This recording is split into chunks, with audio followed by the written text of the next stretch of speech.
I feel like one of the fastest ways to prevent yourself from making any real progress towards specific goals is to approach every single pursuit with the exact same mindset.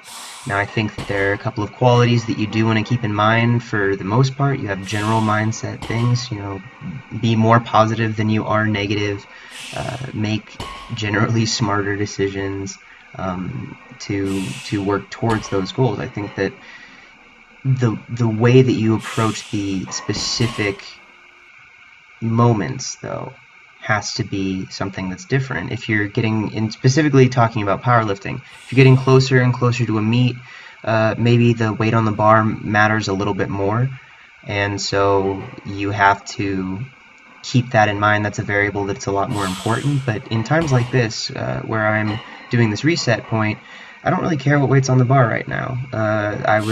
I mentioned something to a friend on Facebook today, where he said that his body wasn't recovered from his last workout and he had to significantly drop the loading down for the workout that he was going to be working on.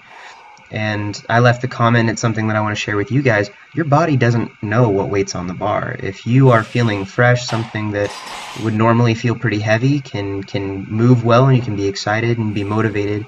And if you're feeling fatigued and other things have happened, you might have to regulate the weight down because less feels like more. You could take a 405 squat and it feels like the worst day ever, and you're like, oh, I'm supposed to work with 600 pounds today, how am I going to make this work?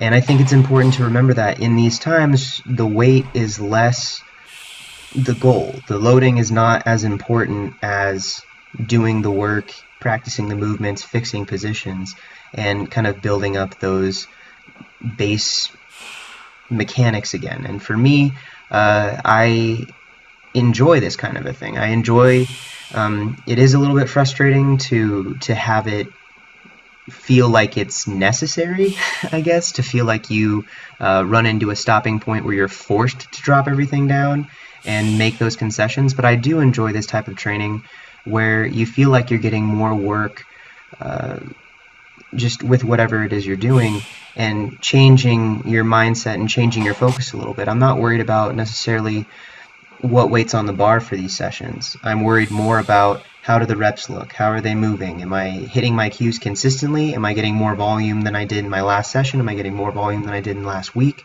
What's the overall plan look like, and what's it building up to? And I find a lot of motivation in those kind of questions, and it's different. If I was a week out from a meet and the weights that I'm using in this training block are the weights that I'm handling and they feel like this, I'm thinking to myself, uh-oh, something's wrong. What happened? How overwhelmed is my fitness by my fatigue levels, and how I'm going to make it through this? But it doesn't matter nearly as much in the volume blocks. And so I do find a lot of... I still approach these sessions very seriously, and I give my absolute best effort, but I guess there's a lower sense of pressure, and it usually ends up allowing me to prepare better and perform better in the sessions. And so I get more motivated from the lack of the expectation of the loading that's on the bar. And so I think it's important to keep in mind that, yes, you have an ultimate goal that you're working for, or assuming that we're sharing the same idea here with powerlifting, you do have something that you're working towards. It's very specific, and it's going to be taking a lot of other factors that you have to consider more seriously as you get closer to that. But in the times when you have some time to work and you have some time to really build up that base and focus on the things without the immediate stress and necessity of having the loading be the main focus of what you need to do, because it's giving you feedback and kind of a gauge of where you're at, you can just use this as an opportunity to work and not worry so much about the details that don't matter as much in this time, I guess. And so that was something that was really nice to kind of think on this weekend as I was getting finished with that last week's training with that deadlift session that you saw at the beginning of this. I was able to increase my volume, and it's also the reason that I didn't go super crazy hardcore mode on the that last set that you saw that was a double with only 10 pounds more, I was asking myself, what can I do to keep moving the volume up consistently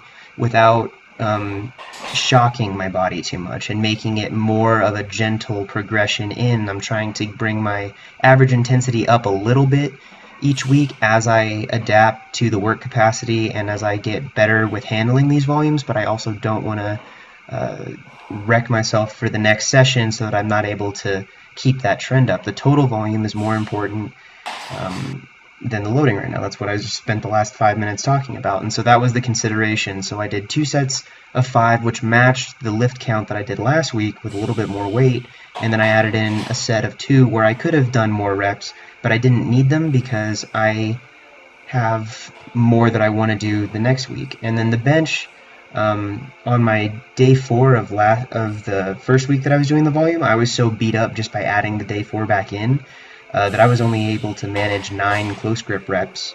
And so this time I was able to increase that to a more appropriate level by dropping the weight just slightly and getting a lot more work in.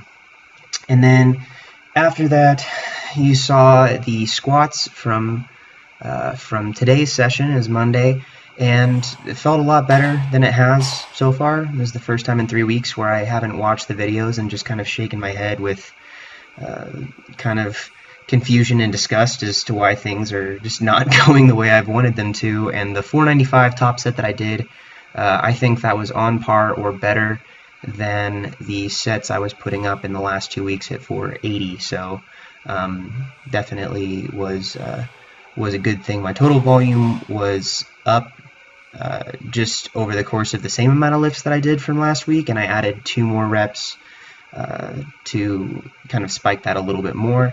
Did the same thing with the bench press. It was significantly higher intensities this week. Just instead of doing sets of 9 because I was kind of rushed last week, I brought it to sets of 7, was able to use a little bit more weight, got a couple extra sets in, and decided that I was going to do some fatigue max testing. It wasn't like I was intending on going for a max or anything, but I told myself, I think if I can handle long pause of 345 after 36 working reps, then I'm probably in a pretty good spot. And so it moved a little slow, maybe a little more adventurous than I needed to be, but it was a good sign, and I was deciding to take one of those opportunities to use the loading as a measurement of the progress and how things are going. If I would have tried that 3 weeks ago, I probably would have chopped my head off with the bar. So progress is being made. It's slow.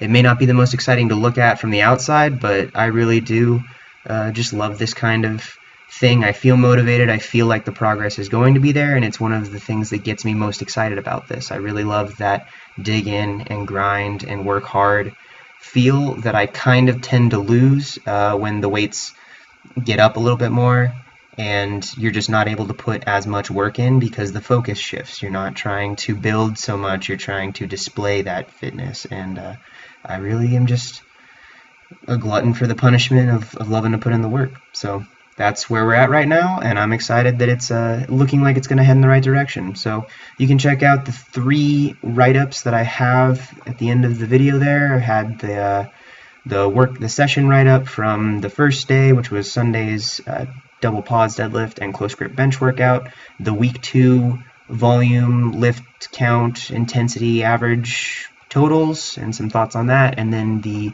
workout tracker from today's workout. So thank you all for the continued support, for watching. I cannot express enough, and I know I turn into a broken record every single video, but I really do appreciate you guys giving this the time of day to watch, support, comment, like, all that stuff. It really does make it feel more important to me, and I enjoy doing it, and the more interaction I have, the more inspired I get to keep making these videos. So keep that up, and I'll keep doing what I do. I hope you're all having a great day, night, evening, whatever, and I will talk to you very soon. Bye.